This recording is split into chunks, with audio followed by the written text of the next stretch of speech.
Mama Bakri dek ditanya masalah ku Kiai ti Jawa Tengah 10 masalah. Mama Bakri geus nyieun heula we masalah 10 masalah nu bakal ditanya, diteunden di luhur di dinya ngebeng-breng gede terus tempelkeun dinya. Tamu datang Kiai di Jawa Tengah sababaraha kiai diantarana Kiai Abdul Hamid. Assalamualaikum cak santai. Waalaikumsalam. Mangga calik-calik cak duduk bere cai bari kieu neuleuhan lafad-lafad nu aya di dinding di antara nu kabaca jahil percis naon nu deuk ditanyakeun geus aya kabeh di dieu. Masya Allah cak Kiai di Semarang.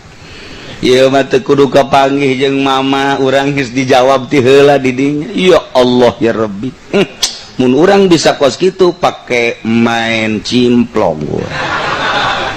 Waduh. Ya Allah ya Rabbi Gusti.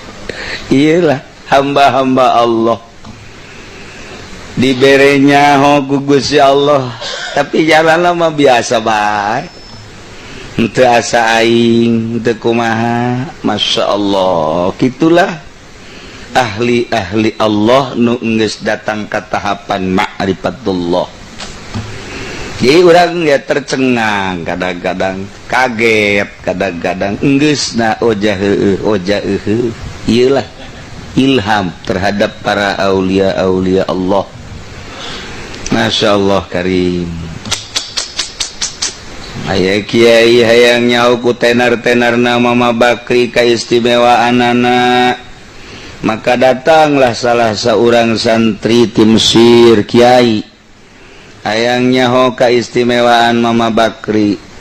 Katropong ku Mama Bakri padahal nyana teu ngomong kasaha namu sanggeusna namu milu ngaji katempo meureun ku Mama Bakri.